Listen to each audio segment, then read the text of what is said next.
Welcome to Mir academy. Mir academy में आज हम कंप्यूटर सेक्शन में सेकंड जनरेशन ऑफ कंप्यूटर्स पढ़ेंगे।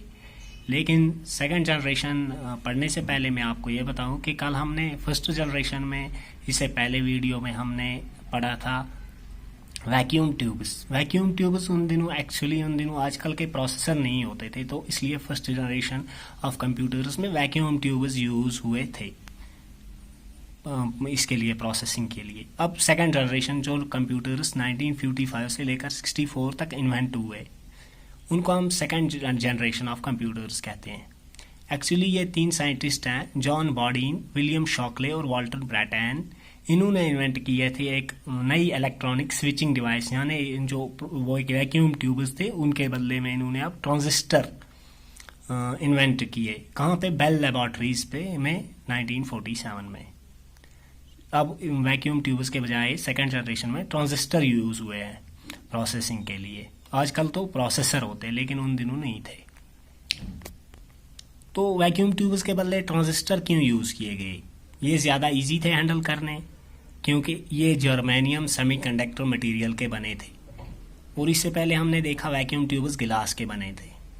ये ज़्यादा ट्रांजिस्टर रिलायबल यानी कंप्लीट रिजल्ट उससे वैक्यूम ट्यूब्स से अच्छा रिजल्ट देते थे, और इनमें गिलास फिलामेंट भी नहीं था, इसलिए इन्हें सड़ने का भी, बर्न आउट होने का भी कोई खतरा नहीं था। और ये काम भी ज़्यादा करते थे, बहुत ही फास्ट थे than compare to vacuum tubes. ये पावर भी बहुत ही कम यूज़ करते थे वैक्यूम ट्यूब्स के साथ। अगर इनको हम कंपेयर करें, वे उन जितना वैक्यूम ट्यूब्स पावर यूज़ करते हैं उसका 1/10, उसका 10वां ही हिस्सा इनमें यूज़ होता था। ये साइज़ में भी स्मॉलर थे, ये एक्सपेंसिव भी उन जितने नहीं थे, लेस एक्सपेंसिव थे, और ये हीट भी इनमें से कम निकलती। सेकेंड जनरेशन कंप्यूटर्स में को जब मैन्युफैक्चर किया गया ट्रांजिस्टर को यूज़ करते हुए, तो इन्होंने रिलायबल रिजल्ट दिए। ये ज़्यादा पावरफुल भी थे, लेस एक्सपेंसिव थे, छोटे थे, और ये कूलर भी थे। ये ज़्यादा हीट इमिट नहीं करते थे। सेकंड जनरेशन ऑफ कंप्यूटर्स जो है, इसमें हमने स्टोरेज टेक्नोलॉजी में भी इसमें चेंज आई। इसमें मैग्नेटिक कोर, सेकंड जनरेशन जो है इसमें मैग्नेटिक कोर यूज़ हुए हैं मेमोरी के लिए। फर्स्ट जनरेशन में इलेक्ट्रोमैग्नेटिक रिलेस होते थे। अब क्या हम इनको कहते हैं कि जो ये मैग्नेटिक कोर्स है, इनसे अब रैम जो है इन सेकेंड जनरेशन कंप्यूटर्स की वो ज़्यादा अच्छी हुई, मतलब वो हम इनमें ज़्यादा मेमोरी यूज़ कर सकते थे। इसके अलावा 1957 में रिसर्चर्स ने इंट्रोड्यूस किया मैग्नेटिक टेप, जो कि सेकेंडरी स्टोरेज हम यूज़ करते हैं, मतलब एक्स्ट्रा मेमोरी। इसमें सॉफ्टवेयर तब्दीलियां भी आई, कुछ चेंजेस आई सेकंड जनरेशन में, जैसे हाई लेवल प्रोग्रामिंग लैंग्वेजेस है, फोर्ट्रन है, कोबॉल है, एल्गोल और स्नोबॉल। ये यूज़ हुए ऑपरेटिंग सिस्टम में सेकंड जनरेशन में।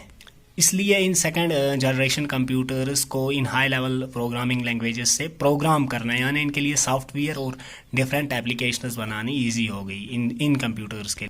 सेकंड जनरेशन ऑफ कंप्यूटर्स के कुछ खास फीचर्स अब हम पढ़ने जा रहे हैं। ये 10 टाइम्स फास्टर थे फर्स्ट जनरेशन से। ये बहुत ही कम स्मॉलर साइज़ के थे, और इन्हें स्मॉलर स्पेस नेचुरली फिर ज़रूरत हो गई। ये पावर भी कम यूज़ करते थे, और हीट भी ज़्यादा एमिट नहीं करते थे। जिन रूम्स में इनको रखा जाता था, जहाँ पे इनको इंस्टॉलेशन, तो वहाँ पे अब ये हीट कम ही देते थे। लेकिन फिर भी वहाँ पे एयर कंडीशनर पूरा सिस्टम होना चाहिए था, क्योंकि ये भी हीट देते थे, लेकिन ज़्यादा नहीं देते थे। ये ज़्यादा रिजल्ट देते थे, अच्छा रिलायबल, और इनमें हार्डवेयर फेलियर भी कम होते थे, यानी ये ख़राब कम ही होते थे फर्स्ट जनरेशन से। इनमें फास्टर इनकी मेमोरी थी, और लार्जर मेमोरी थी, प्राइमरी भी और सेकेंडरी स्टोरेज भी थी, यानी इनके साथ में भी मेमोरी आती थी, और यहाँ से एक्स्ट्रा मेमोरी भी हम इनमें डाल सकते थे। जैसे हमने अभी ऊपर पढ़ा, वो मैग्नेटिक टेप इनमें सेकेंडरी स्टोरेज के तौर पर इस्तेमाल किया जाता था। चूँकि ये इजी थे इनमें सॉफ्टवेयर प्रोग्राम बनाना, क्योंकि जो हाई लेवल लैंग्वेजेस हमने अभी पढ़ी उनसे, और ये फर्स्ट जनरेशन थे के साथ कंपेयर करके बड़े इजी भी थे, पावर भी लेस यूज़ करते थे, इसलिए इनकी कॉमर्शियल लेवल पे प्रोडक्शन, यानी इनको मार्केट लेवल पे बनाना आसान हुआ था कंपनीज के लिए। लेकिन फिर भी अभी इनमें जो मैंने कहा आपको कि जो ऊपर हमने पढ़ा ट्रांजिस्टर यूज़ होता था, उसके लिए प्रोसेसिंग के लिए, तो ट्रांजिस्टर जो है वो मैनुअली हाथ से लगाने पड़ते थे इनमें, इसलिए अभी भी इनको कॉमर्शियल लेवल पे ज़्यादा तो नहीं प्रोड्यूस किया जाता था। ये डिफ़िकल्ट था, कॉस्टली भी था, लेकिन हाँ फर्स्ट जनरेशन से फिर भी इजी था और ये फर्स्ट जनरेशन से ज़्यादा मार्केट में आए। अब हम आगे बढ़ते हैं थर्ड जनरेशन की तरफ। थर्ड जनरेशन 1964 से 1975 के दरमियान इनको इन्वेंट किया गया। 1958 में क्या हुआ, जेक एस.टी. क्लेयर किल्बी और रॉबर्ट नोसे ने इन्वेंट किया IC, integrated circuit. Integrated circuit को अब प्रोसेसिंग के लिए यूज़ किया जाता था। इनमें बहुत सारे कंपोनेंट्स होते थे आईसीज में, इंटीग्रेटेड सर्किट में, जैसे ट्रांजिस्टर्स, रेजिस्टर्स और कैपेसिटर्स। एक ही सिंगल सिलिकॉन चिप में इनको कनेक्ट करके इंटरकनेक्ट किया जाता था। ऐसी टेक्नोलॉजी को हम माइक्रो इलेक्ट्रॉनिक्स भी कहते हैं, क्योंकि इसने ये पॉसिबल बनाया, इस टेक्नोलॉजी ने, इसमें जो लार्जर नंबर थे सर्किट्स का वो हमने इंटीग्रेट किया, एक जगह जमा किया सिलिकॉन के स्पेस में, और इसको चिप का नाम दिया गया। ये वो आजकल का मोबाइल का चिप नहीं है जिसको हम मेमोरी कार्ड कहते हैं, ये कंप्यूटर चिप उन दिनों यूज़ होता था प्रोसेसिंग में, जिसको आज हम प्रोसेसर कहते हैं। अगर आप प्रोसेसर देखोगे तो उसमें छोटा सा चिप ही होता है एक्चुअली। इस टेक्नोलॉजी को पहले स्मॉल स्केल इंटीग्रेशन एसएसआई कहा गया, क्योंकि इसमें कम ही सर्किट्स यूज़ होते थे। फिर इसमें बहुत उससे ज़्यादा सर्किट इस टेक्नोलॉजी में यूज़ होने लगे, तो मीडियम स्केल इंटीग्रेशन। फिर लेटर ऑन साइंटिस्ट्स ने ये पॉसिबल किया कि इसी टेक्नोलॉजी में बहुत ज़्यादा इन सर्किट्स को यूज़ किया जाए एक ही चिप में, तो उसको हम लार्ज स्केल इंटीग्रेशन बोलते हैं। सॉफ्टवेयर फ्रंट पे बहुत सारी चेंजेस आई। हाई लेवल प्रोग्रामिंग लैंग्वेजेस अब स्टैंडर्ड बनने लगी। Time share operating system, time share का मतलब है ऑपरेटिंग सिस्टम में डिफरेंट कामों के लिए डिफरेंट ये स्पेसेस रखना या डिफरेंट उनको ये देना, अलग अलग से। टाइम शेयर का एक्चुअल माने है उनको अलग अलग से टाइम शेयर करना बहुत सारे कामों में, यानी ऑपरेटिंग सिस्टम अब एक साथ बहुत सारे काम कर सकता था। अब सॉफ्टवेयर को हार्डवेयर से अलग किया गया, यानी एक इंडिपेंडेंट सॉफ्टवेयर इंडस्ट्री। यानी अब ये नहीं कहा जाता कि जो कंप्यूटर बनाने वाली कंपनीज जो हार्डवेयर बनाएंगे अब उन्हीं का काम है सॉफ्टवेयर बनाना, नहीं, अब सॉफ्टवेयर कंपनीज अलग में वजूद में आई। फोर्ट्रॉन और कोबाल जो है ये इनमें most highly popular programming languages होती थी। इनको फिर American national standards institute ANSI ने स्टैंडर्डाइज किया 1966 और 1968 में रेस्पेक्टिवली, और इनकी जो स्टैंडर्ड वर्जन्स थी उनको ANSI फोर्ट्रॉन और ANSI कोबाल, यानी इनको ईजी किया गया सिंप्लीफाई प्रोग्रामर्स के लिए, ताकि अच्छी तरह से इन कंप्यूटर्स के लिए सॉफ्टवेयर और डिफरेंट एप्लीकेशन प्रोग्राम्स बनाए जा सकें। कुछ और high level programming languages introduce हुई इस थर्ड जनरेशन में, जैसे इनमें PL1, पास्कल और बेसिक। तो थर्ड जनरेशन में एक और चीज़ है, देखिए जो बैच ऑपरेटिंग सिस्टम है BOS, ये सेकंड जनरेशन में होता था। फॉर एग्जांपल किसी जगह हमने देखे हैं इन कंप्यूटर्स के या जो भी ऐसी प्रोसेसिंग मशीन्स होती हैं उनके बहुत सारे टर्मिनल होते हैं, मतलब एक ही कंप्यूटर को बहुत सारे ये यूज़ करते हैं यूज़र्स, लेकिन वहाँ पे ऐसा नहीं था सेकंड जनरेशन में। सेकंड जनरेशन में एक कंप्यूटर को एक ही इंसान एक ही जॉब उस पर कर सकता था, लेकिन फिर जो जॉन कैमेनी है और थॉमस कर्टिस हैं डार्थमाउथ कॉलेज के, उन्होंने time sharing operating system use किया, वो इन्होंने इंट्रोड्यूस किया। यानी अब एक मशीन के साथ एक कंप्यूटर को बहुत सारे टर्मिनल लगाकर बहुत सारे यूजर्स एक कंप्यूटर के रिसोर्सेज यूज कर सकते थे। थर्ड जनरेशन में एक और चीज़ है, 1965 तक जो कंप्यूटर बनाने वाले होते थे कंप्यूटर कंपनीज या मैन्युफैक्चरर्स, वो सॉफ्टवेयर भी सारा एक साथ ही में उसमें ये करके सोल्ड करते थे, बेचते थे। लेकिन फिर ऐसे नहीं हुआ। थर्ड जनरेशन में चूंकि सॉफ्टवेयर बहुत सारी लैंग्वेजेस आ गई, इसलिए सॉफ्टवेयर कंपनीज अलग बनी।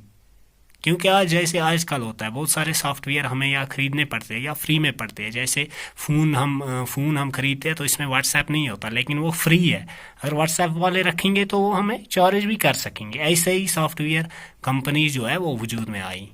थर्ड जनरेशन में ऐसा हुआ कि माइनी कंप्यूटर्स भी इसी जनरेशन में इंट्रोड्यूस हुए, क्योंकि जो बड़े मैन फ्रेम कंप्यूटर्स होते हैं वो कॉस्टली होते हैं। डिजिटल इक्विपमेंट कॉरपोरेशन जो है DEC, इन्होंने फर्स्ट कॉमर्शियली अवेलेबल माइनी कंप्यूटर बनाया, यानी मार्केट पर्पस के लिए। कब? 1965 में। इस कंप्यूटर का नाम था the PDP-8, programme data processor 8। अब हम देखेंगे कैरेक्टरिस्टिक फीचर्स जो है थर्ड जनरेशन कंप्यूटर्स के।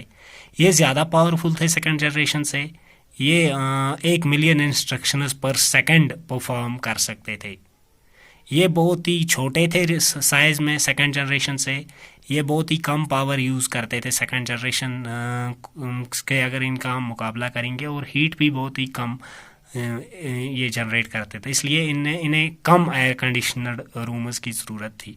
ये ज़्यादा अच्छे रिजल्ट देते थे, ज़्यादा रिलायबल, और इनमें हार्डवेयर फेलियर जो है वो सेकंड जनरेशन से कम ही होता था, यानी ये ज़्यादा ख़राब नहीं होते थे।